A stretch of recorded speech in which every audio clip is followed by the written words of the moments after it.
ئازیزان و خۆشەویستان لە هەرجەیەکن سڵاوتەن لە بێم کاتتان باش من ڕانکۆ بەکر بەرنامەی پرسی ڕۆژتان پێشکەشەکەم بۆم ڕۆژ پرسی گەرم و گرنگن لەسەر ئاستی گیان و ناوچەکە و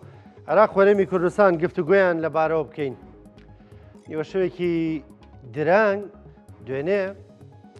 هێرش کرایە سەر کێڵگەی غازی کۆرمۆر. هێرشەکە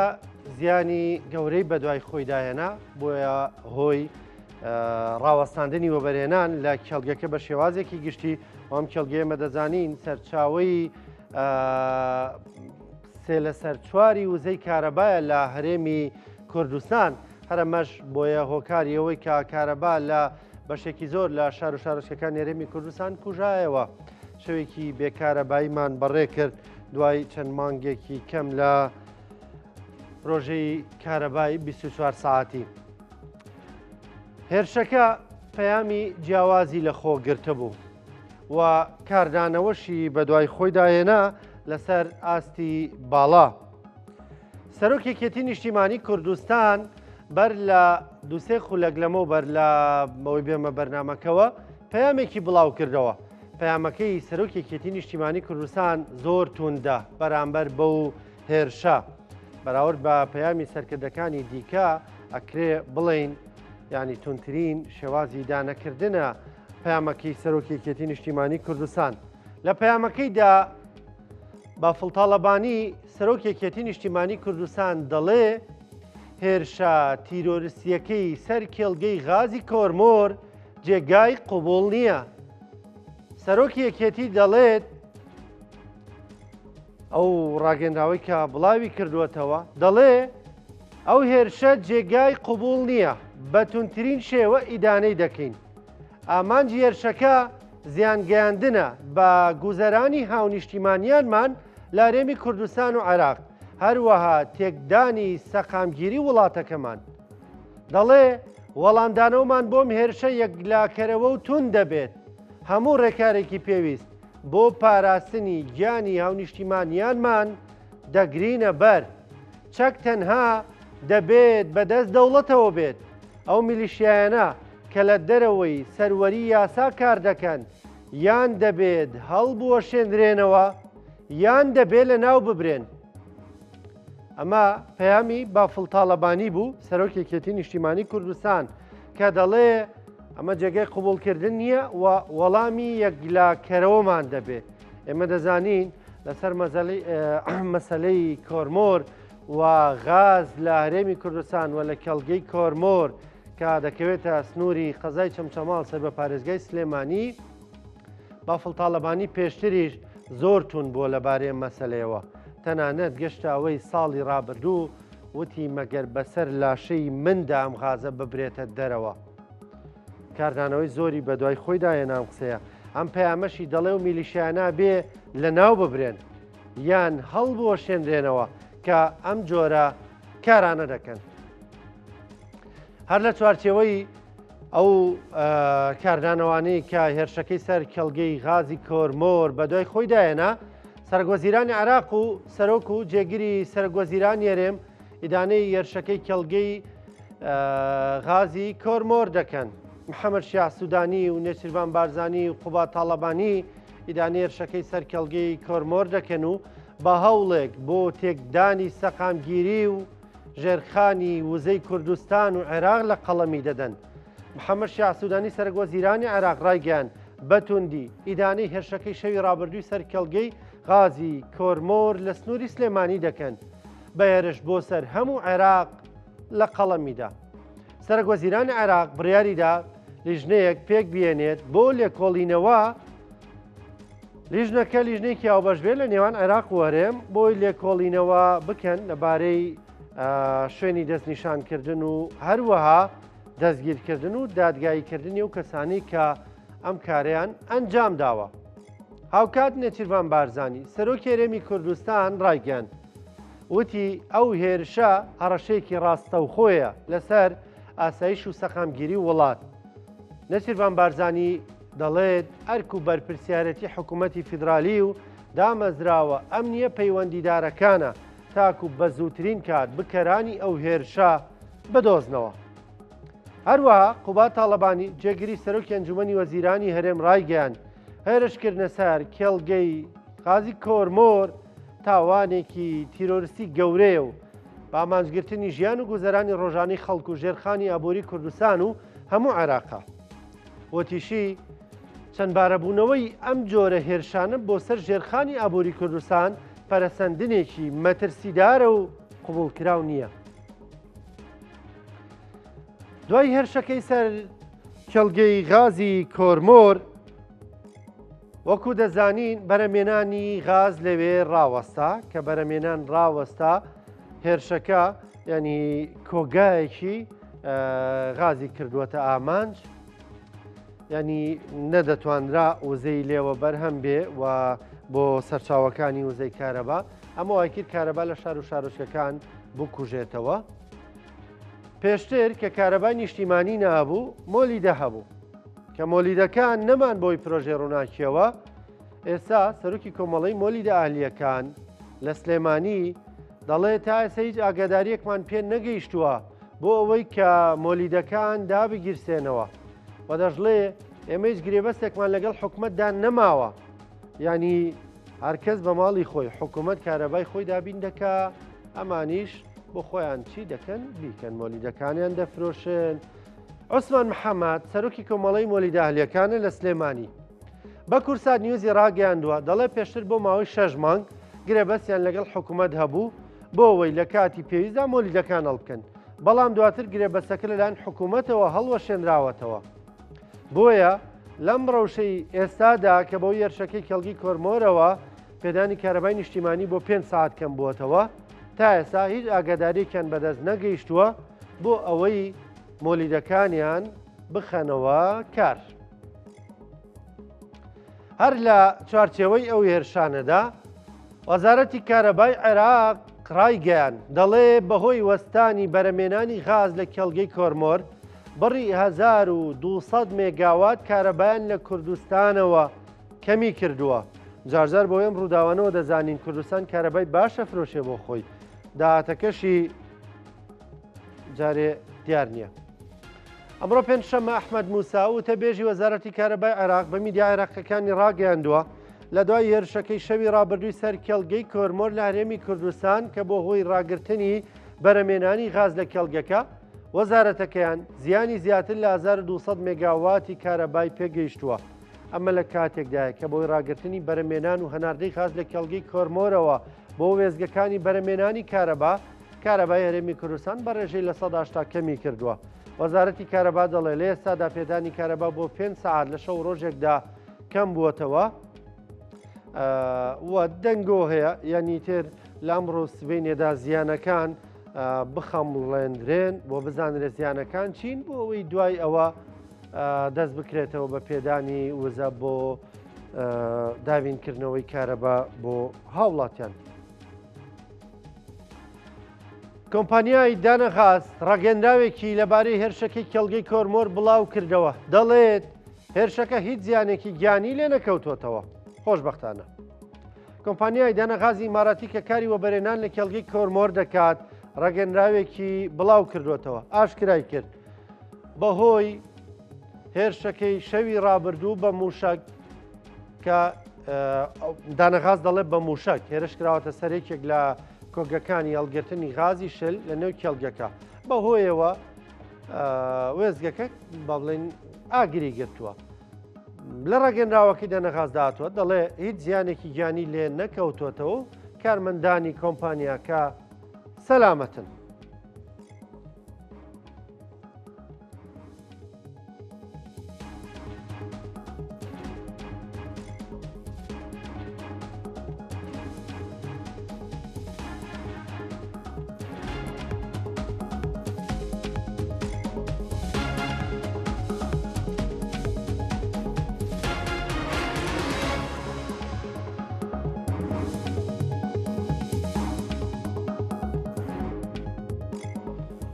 بەڕێزان بەردەوامین پەیوەست بە ڕووداوی هێرشەکەی سەر کێڵگەی غازی کۆرمۆر پەیامەکانی پێشت ئەم هێرشە پەیامەکانی پشت ئەم هێرشە چین ئایا هێرشە لە چوارچێوەی ئەو گۆڕانکاریانەدایە لە سەروزە لە ئاستی ناوچەکە و لە جیهانیشدا هەیە گفتوگوێم پرس و باس و بابەتاکەین لەگەڵ زۆر بەڕێز دکتۆر سامی ڕەکانی مامۆسای زانکۆ مامۆسای بەشی فەکەڵتی زانستە سیاسیەکان لە دۆک ڕاستەخۆ لە دۆکەوە لەگەڵمانە دکتۆر سڵاو لە بێم کاتت باش سپاس بە بەشداریکردنت لەگەڵمان دکتۆر پەیامەکانی پشت ئەم هێرشە چییە بە بڕوای ئێوە بۆ هێرش دەکرێتە سەرچاوەی وزە لە هەرێمی کوردستان دەستپێکی سڵاو بۆتە و کەناڵای هەوە بینەرە هێژە دەستپێکی ئەم سەحبەتێکی تایبەت دوو خاڵت گرنگ بگیرێ دایم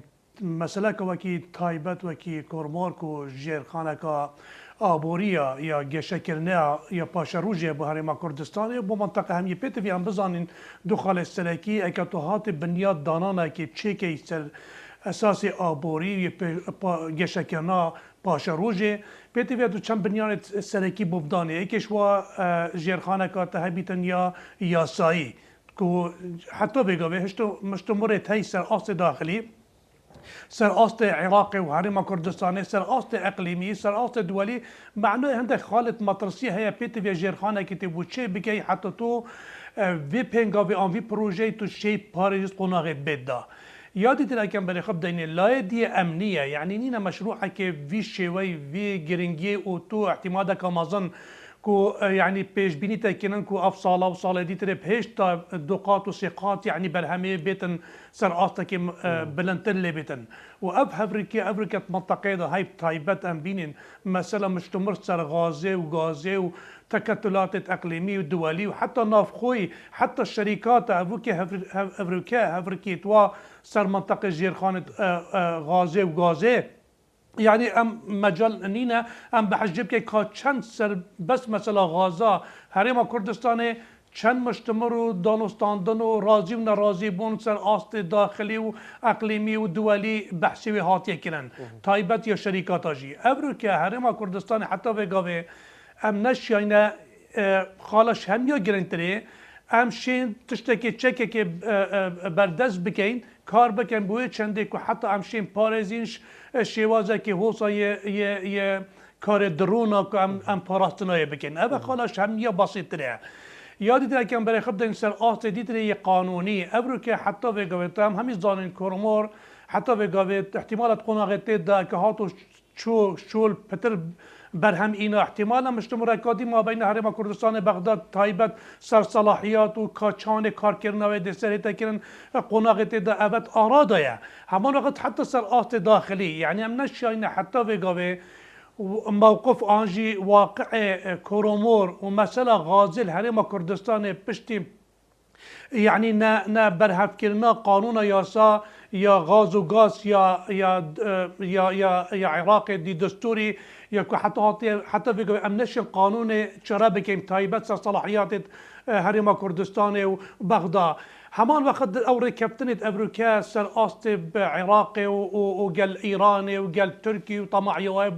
بو هبونا غازل هرم كردستان بتايبت يعني نوع كي بالانس قوات بيهزي سر آست عبوري امني يعني افجب بتجي مشتمره كي وافريكا احتمالات جلكت مازن هيكو بردام ابكيشه بردام هبن همان وقت مديد كو هاتنا شركات وكيل بريطاني هاتيا كركيكي ومنطقه فقط احتمالا يعني صباحيه يعني مشتمره كدي تشي بيتن او شركات هندك كار بكن كو بيخت دستو هذا هندك دي بولا نديتري افهمي خالص سلكينا يعني الوزي بردام دي هبن بس خالص هم يا جرينتري ياكو افريكا ام بينين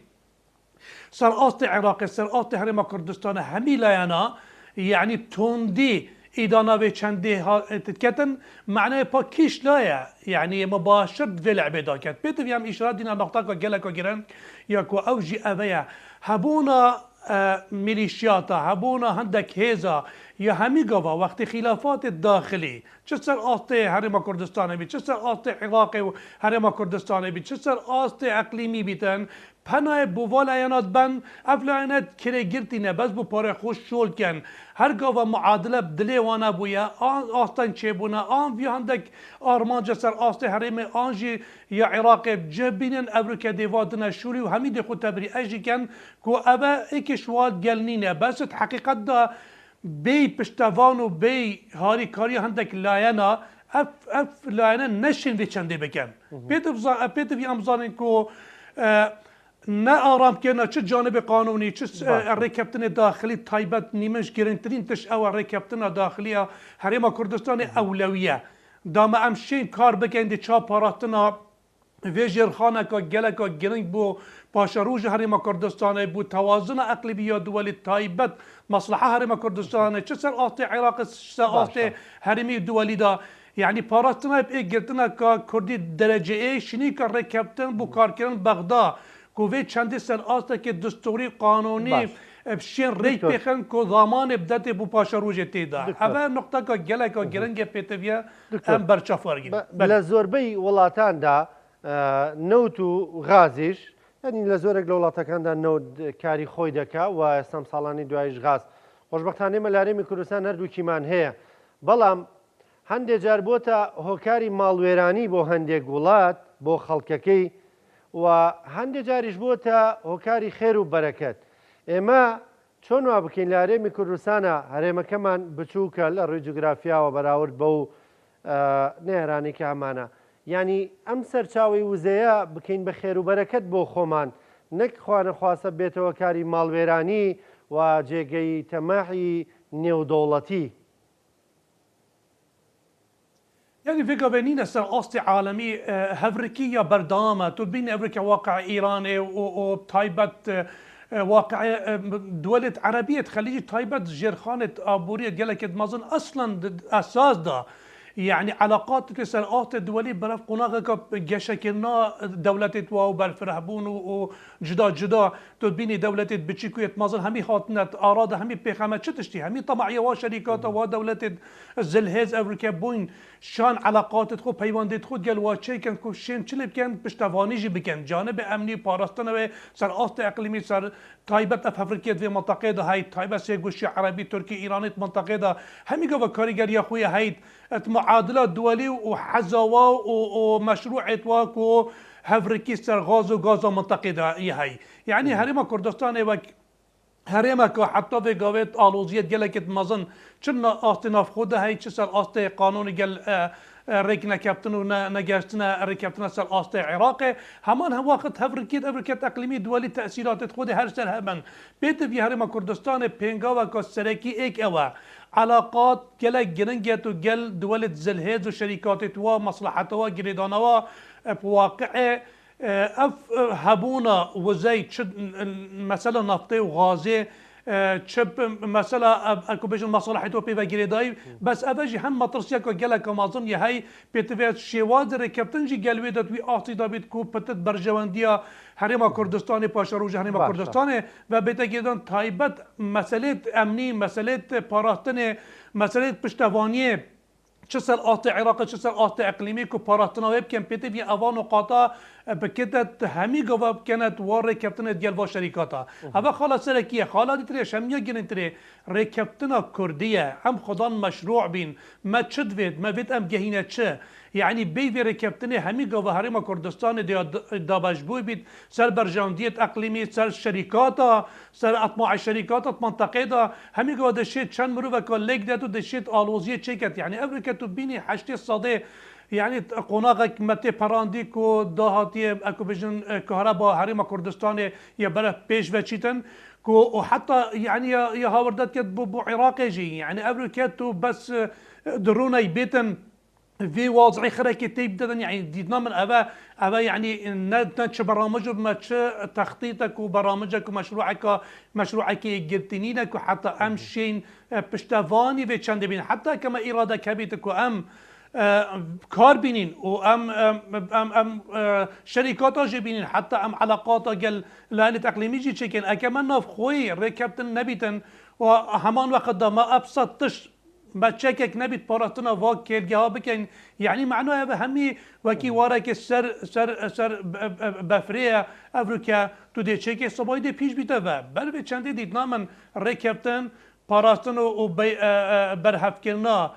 چک براوانی پیتویا برچاف وار بگن افریقا پیدا بکن بوا منطقه همان وقت دا کار اینانا پاشاروج امنی یا حریم کردستان یا قانونی گردن همه عقود گرده گل شركات درفه وحتى يت اقليمي همي علاقات وحتى بيوانديت گل بغداد بيتفي افتشتا بيتا صافي كرن وضمانه بچندي هبيتن يعني چونكو امريكا موجود بري بيغابي احتمالات گلك مازناتو كيشا گل بغداد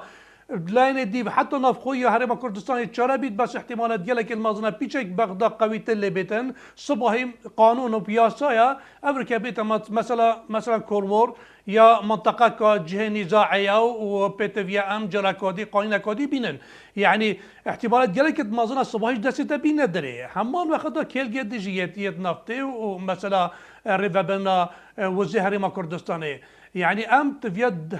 همي قوات برهف بين بشر قانوني بشر امني بعلاقات وبيونديه دبلوماسي سر آست اقليمي دولي تيجهشنا كاركنا شركات ده چه دست خوبه اینید برای به همین پیتویا تخطیط و برنامج بو بیت دانا باش دکتور اوی تو دی بینی لاسی ناو خود ایمل لو استدین یعنی ناو خمانوان ده کوکا که بتوانین برنگاریم هم متحدیه بینوا پدوانی پیسمان بو یکیتر یعنی یەکگرتوو بین ئەوەتانێ نارەکانمان دوژمنەکانمان لێکمان جیا ناکەنەوە لە سەرچاوی وزەکەمان دەدەن و هەمومان لێ زیادمان دەبین يعني تشتكي واضحة أمريكا تبيني بلا خدها يعني جل هبونا مديد بلاي الشيعة يعني جل كوكيت همين نفاضة بس يعني قناغة ما برف قناغة كم يا جوران كاريا كم مازن تايبت مثلا آبوري مشروع ترامب منطقه دا افريقيا ديت عم بين اوكرانيا دنيزيكي ايبن او امريكا سرپرشيت يعني معنى تشارچوبه مشروعي دا وركبتنت ديال منطقه سر اوست ي منطقه عربيه تويت بيني او منطقه شرق اوسط چار ركبتنا ما بين تركيا وايران عرب توازنه كي تشارچوبه چدا پاراستنا مشروعی که یا سرکی آبوریه سرکیشی امریکا دکت منطقه دا افریقا تو حریم کردستانه تو افریقا نرکبتن خوب ترکبتن نبیتن افریقا تو ید بینی شیعه چهار رکبتن چنکو یه پیش بین یا خود بینن یه افریقا اقلیمی برچاف ورگین مطرسیت و سرپاش رو جوا یه رکبن دا مشروعک واه اکید افریقا سنه گل و خلافات رکبن یعنی جه داخل افریقا تو کرد توت منطقه توت وقته که داد حرمه که داد موقفه که یاسایی یه مطرسی دا که افریقی دولی اقلیمی همی که کاریگریت سرتبه کن افریقا ترکبت نبی طبیعی